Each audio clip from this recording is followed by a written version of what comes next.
right, let's get back to the weather. First Alert Chief Meteorologist Paul Heggen standing by. Paul, it's been a busy day, but it sounds like we're getting a much-needed break. Yeah, another wild day today. Little break in the action this evening. Yeah. And then more rain already tomorrow. We're at the point in this pattern where one system just kind of runs into the back of the previous one. As one departs, another one lining up already. And that's going to be heading in with more rain, more wind in the forecast on Wednesday. And yet another system is going to be heading our way as we finish the work week and head into the weekend. Here's what's on First Alert Doppler right now. And here's what I mean by the one system doesn't end before the next one comes crashing in. There are still some showers and even a couple of thunderstorms in northern Napa and Sonoma counties. Zoom in for a closer look and some locally heavy downpours here, especially around Healdsburg and up towards Cloverdale. That's about to move in. All this is moving straight west to east, so it's staying just to the north of Santa Rosa and St. Helena.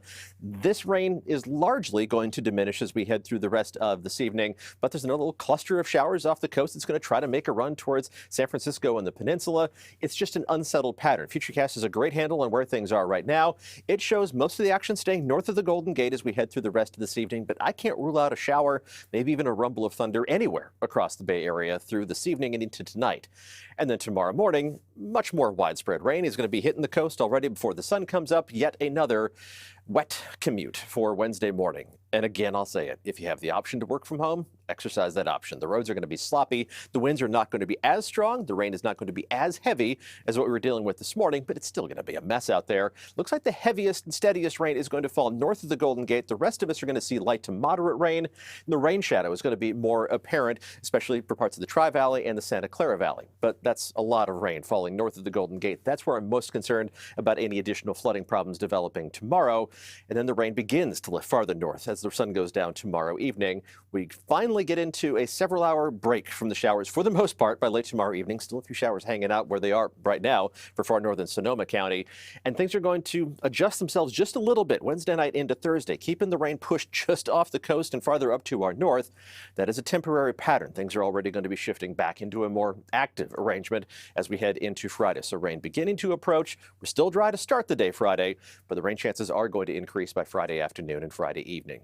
Adding up this rain that's going to fall tomorrow into tomorrow evening, the heftiest amounts are going to be north of the Golden Gate, widespread amounts of 1 inch to 2 inches of total rainfall, with the higher elevations of northern Sonoma County, around Healdsburg, picking up potentially more than 3 inches of rain, and that is just way too much on already saturated soils. Even 1 inch to 1.5 inches of rain could be too much if it falls in a short enough amount of time. Elsewhere across the Bay Area, farther to the east and to the south, the amounts are going to be more modest. This shouldn't be enough to cause any widespread flooding. But again, if it falls in a short enough amount of time, even a 1/2 inch of rain is going to be sufficient to lead to some localized flooding issues, at least some standing water in intersections and on the sides of roads. So make sure you're exercising caution on the roads tomorrow. The winds are going to pick up as we head through the rest of tonight. Again, not quite as bad as the past couple of systems, but still widespread 20 to 30 mile an hour gusts, with some of the strongest gusts in the 30 to 40 mile an hour range. We're going to have to contend with that through tomorrow afternoon. And as saturated as the soil is, that is more than strong enough to result in some additional tree damage.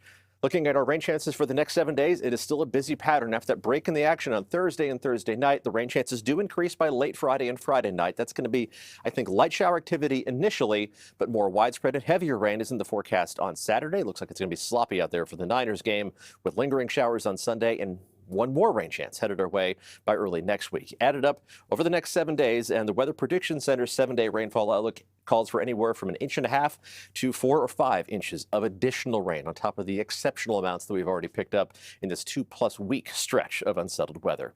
This evening, in between those isolated showers and thunder showers, temperatures are in the low to mid 50s. We'll drop down to the mid to upper 40s late tonight. Tomorrow, temperatures pretty close to normal, but it's just going to be another wet day overall. More rainfall on top of that already saturated soil, so it's another first alert day. We'll see a break in the action Thursday. Rain chances increase late Friday. Saturday, another alert day with rain and wind widespread. And then we'll see lingering showers Sunday with possibly another alert day next Tuesday. We'll kind of focus a bit more on that once we get past these next couple of systems.